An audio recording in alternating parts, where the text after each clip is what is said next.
Good morning, church and friends of the church. It is early in the morning on Sunday, the 15th of March, 2020. And this is a very strange morning indeed. I'm here in our sanctuary at Valley Forge, and ordinarily we'd see Art Henry over there starting to warm up the keys. We'd see members of the choir starting to filter in and warm up their voices. Not long from now, we'd start to see the faithful coming in through those doors and warming up their seats in the pews as we prepare to worship together in the way with which we are all quite familiar and have come to appreciate deeply. But as we know, this COVID-19 virus is changing all that for now. Because of our faithfulness and love for neighbor and practicing social distancing, we are not all coming together in this place in the normal way. In a lot of ways, this COVID-19 season is forcing us as a congregation and so many other brother and sister congregations in our town and in this region, in our nation, and in the world, out from their places of normal and into a season in the wilderness.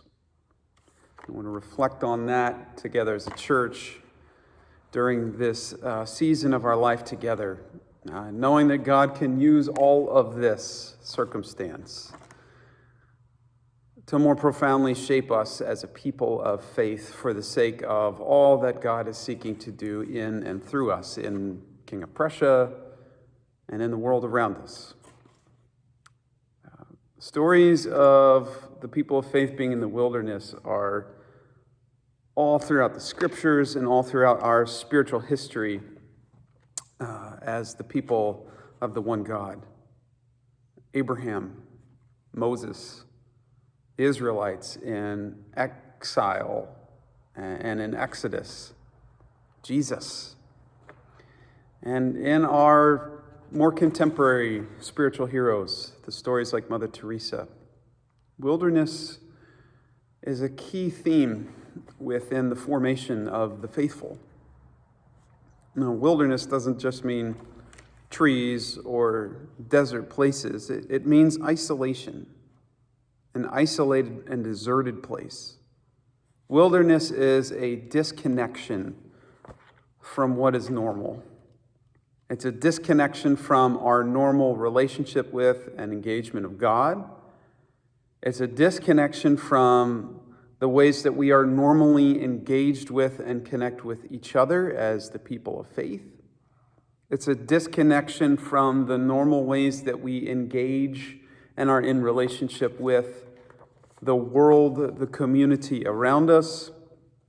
And it's a disconnection from the normal way of being our own selves. It's a disconnection from the normal.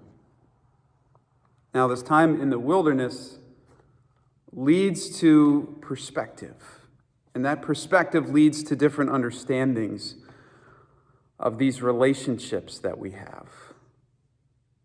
Abraham, Moses, Jesus, the Israelites, Mother Teresa, after times of isolation in the wilderness, they understood God, they understood their fellow people of faith, their fellow country persons, the world around them. They understood their own selves differently, and it became a turning point within their lives. The trajectory of their life, the narrative of their lives change after being in the wilderness.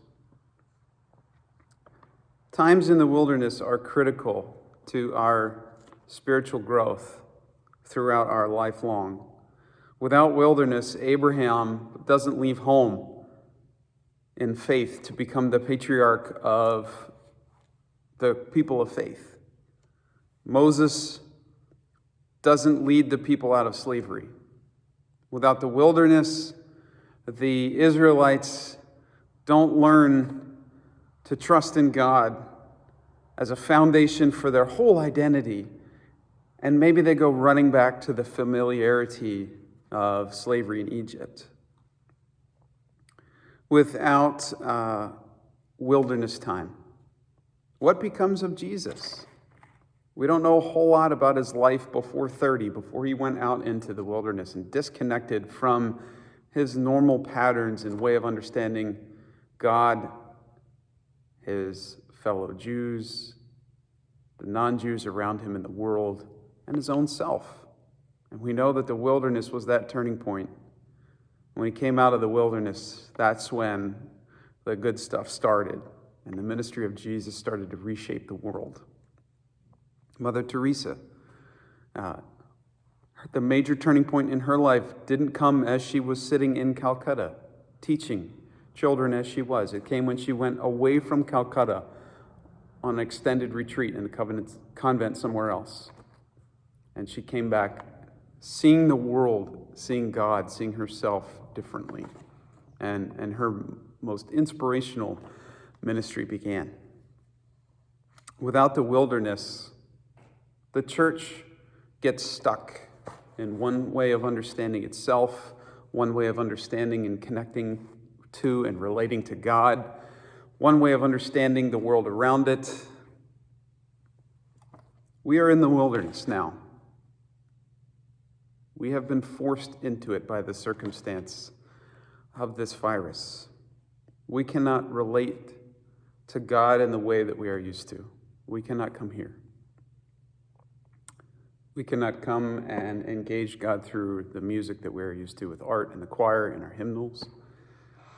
We cannot come and sit in a familiar posture, in a familiar seat, surrounded by familiar sights.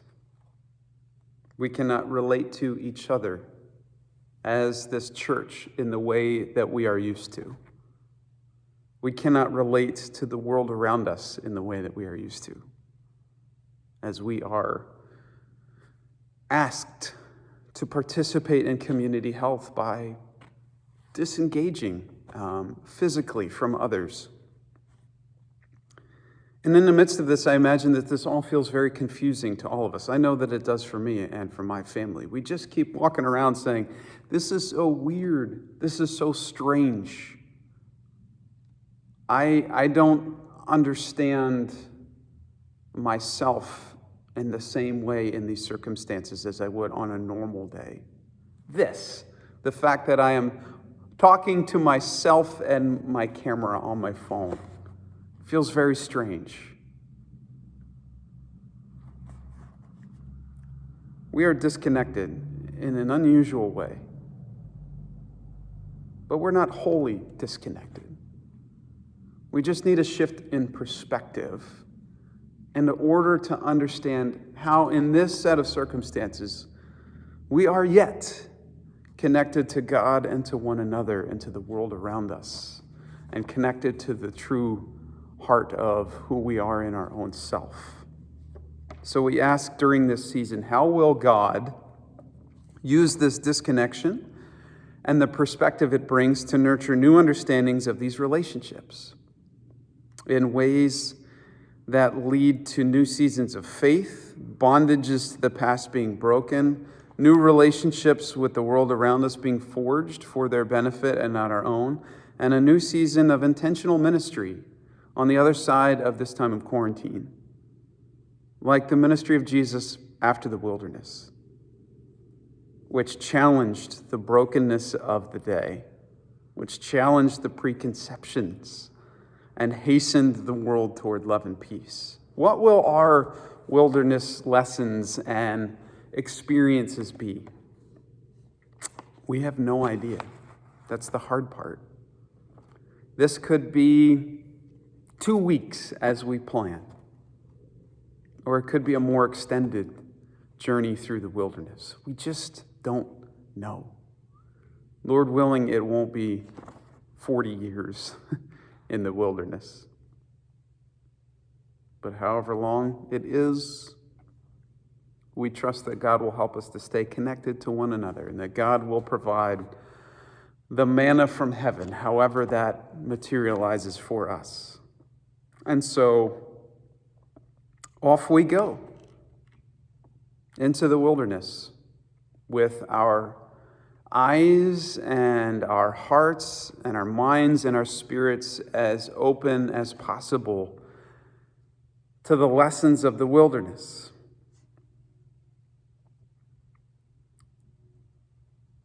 We are invited to pay attention to how we can be in relationship with God during this season. No, we cannot all go to church as we are accustomed to, but we can always be the church no matter where we are.